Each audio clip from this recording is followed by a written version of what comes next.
Thế giới hôm nay xin chào các bạn. Ngày 22 tháng 5 tới đây, Việt Nam sẽ gặp Thái Lan ở chung kết SEA Games 31. Theo bạn đội nào sẽ giành chiến thắng và với tỷ số bao nhiêu?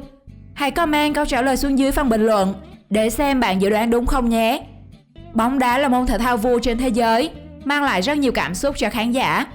Nếu bạn chỉ xem bóng đá qua màn ảnh nhỏ thì bạn chỉ có thể nhìn thấy được một phần trong bóng đá. Ngoài thắng thua trong bóng đá, còn có những sai lầm các bạn à. Tuy nhiên những sai lầm chỉ xuất hiện ở những video mà nó hiếm khi được đăng lên TV để bạn xem. Bạn từng thấy huấn luyện viên và cầu thủ hốt nhau sau khi bị thay ra chưa? Hay sau khi ghi bàn, cầu thủ phải đeo thiết bị bảo vệ họa mi? Để thấy được những điều mà không chiếu trên màn hình, hãy cùng Thế giới hôm nay khám phá video camera vô tình quay lại 35 sai lầm tai hại trong bóng đá mà không được chiếu trên TV nhé. Huấn luyện viên. Trong một trận bóng giữa Fiorentina và Novara, bất ngờ bị Novara dẫn trước 2-0, huấn luyện viên Delio Rossi quyết định thay cầu thủ Adem Zazic. Ra khỏi sân, Adem liền vỗ tay có ý mỉa mai. Thế là thầy trò tận nhau luôn. Thầy trò gì tầm này nữa các bạn?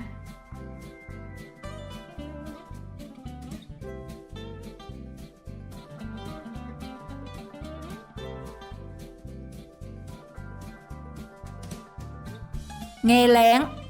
Tại World Cup 2010, trong lúc huấn luyện viên Hàn Quốc trao đổi với cầu thủ của mình, Ibo, đội tuyển bờ biển Nga, liền chạy tới và nghe lén như thật, còn gật đầu đồng ý với chiến thuật huấn luyện viên Hàn Quốc mới ghê chứ.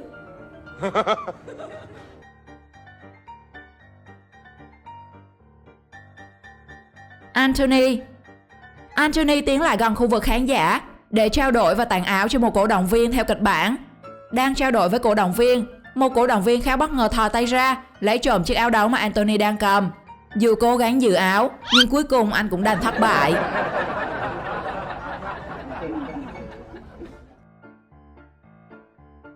Hủy diệt.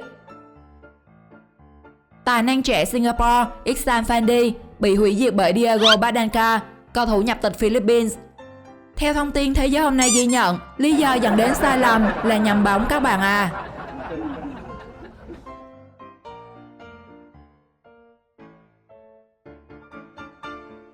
Anh mừng.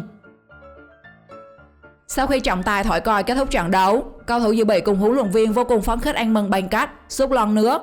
Nhưng không hiểu sao, sút một phát trúng anh cảnh sát an ninh, thật là ngồi không cũng khó thoát.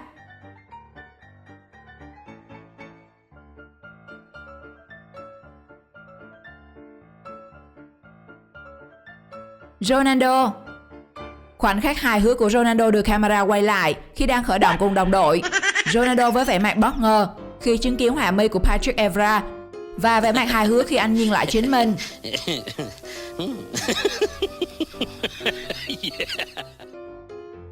Thể hiện. Cứ nghĩ mình đã thành siêu sao, khả năng chơi bóng ở tầm vũ trụ, nên cầu thủ này đã thể hiện khả năng bắt bóng không cần nhìn và cái kết bị bóng đập cho dập mặt. Anh mừng. Pha anh mừng đến nỗi đi xe lăn vào bệnh viện này, có lẽ chẳng ai nghĩ rằng nó thật sự tồn tại.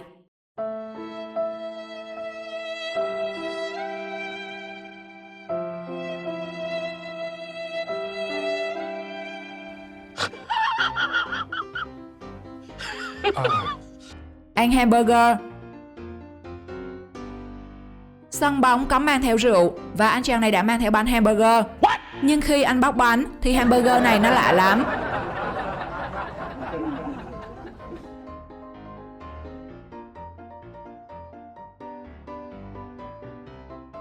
Sút phạt. Sau hàng loạt những động tác đánh lừa khiến người xem ngã ngửa thì cú sút bóng cũng đi xa quá tận trời xanh.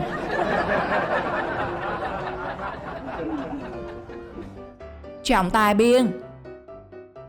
Khi đam mê làm cầu thủ mà số phận lại đưa đẩy làm trọng tài biên, nên cứ hễ thay ra bóng lăn là quên mất đường biên kẻ ở chỗ nào.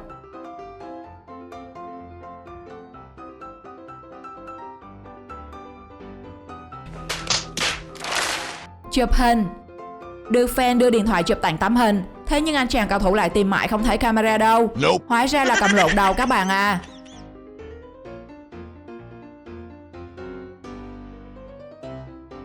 Anh mừng. Pha ăn mừng mà quắc luôn vào mặt đồng đội kiểu này đúng là hiếm có khó tìm trong giới thể thao. Trả bóng.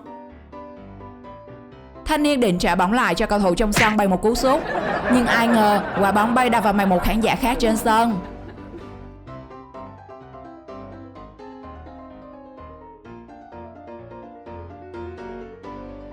Ghi bàn. Trong tình huống ghi bàn, tiền đạo Dusan Tadic đã gặp phải tai nạn hy hữu khi va chạm với cột khung thành, làm cho họa mi của anh sau đó phải đeo dụng cụ bảo vệ đặc biệt.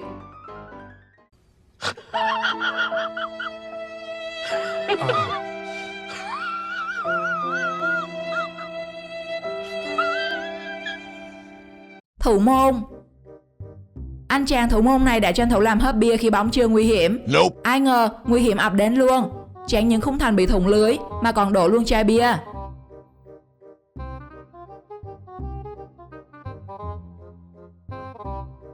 Thử thách. Chàng cao thủ đang thực hiện thử thách chạy vòng sân 6 ngày 6 đêm không ngừng. Có ba mẹ gọi cũng không nghỉ, có chướng ngại vật cũng không dừng lại, và cái kết là xịt máu mũi.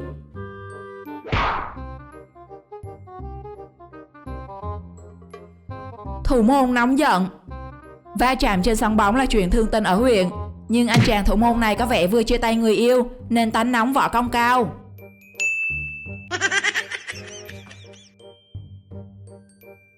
David De Gea. Thủ môn David De Gea chỉ đạo cho Herrera trở về vị trí rào chắn, nhưng anh nào ngờ đối thủ lại sút bóng ngay vào vị trí đó, khiến anh bó tay chấm cơm.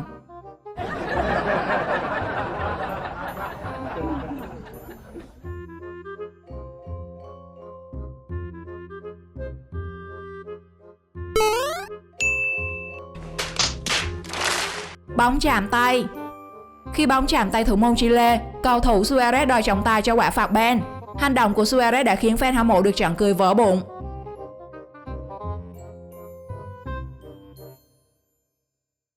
Thủ môn.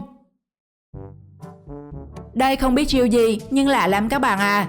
Thủ môn Glenn Verbowidi của Maribor United thường không bắt bóng ngay mà để dưới chân rồi thách thức đối phương lao vào cướp bóng. Các bạn có biết anh ta muốn làm gì không? Hãy comment câu trả lời trong phần bình luận nhé.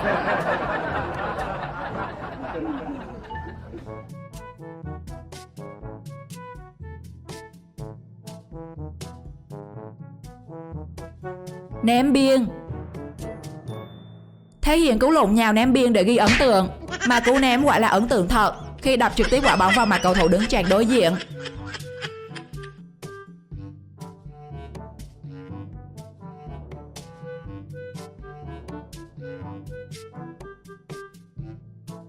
Fan cuồng. Đoạn video ghi được cảnh một fan cuồng xuống tầng sân xin chụp bộ ảnh, nhưng vận động viên nữ này đã có màn chạm hơi mạnh làm fan té ngã khiến mọi người đứng người. Đừng đùa với nữ cầu thủ nhé, và cái kết thẻ vàng dành cho cô nàng.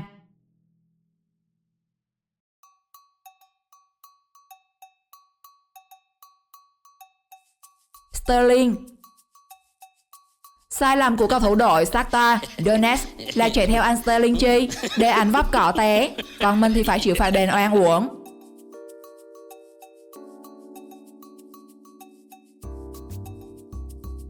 Máy bay không người lái. Dùng máy bay không người lái để ghi lại hình ảnh của trận đấu, nhưng trong tình huống này thì nó cứ sai thế nào đấy các bạn.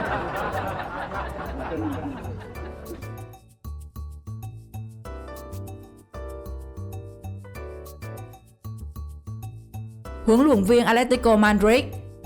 Người ta cầm bảng thay người chứ có làm gì đâu.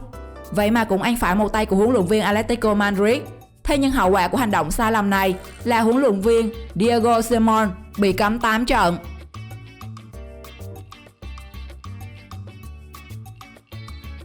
Thủ môn tham gia tấn công.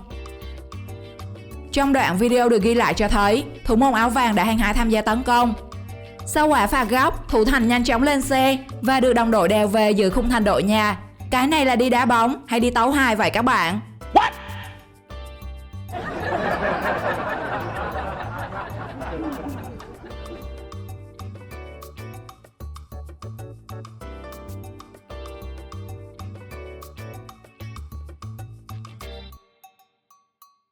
Hậu vệ. Harry Maguire là siêu sao bóng đá, Nhưng tình huống này không biết bị gì mà anh ta lại đi kèm đồng đội mình, rồi để đối thủ ghi bàn. Harry Maguire. Ở diễn biến khác, anh giành banh bắt chóp tới làm cả gãy răng đồng đội là CR7.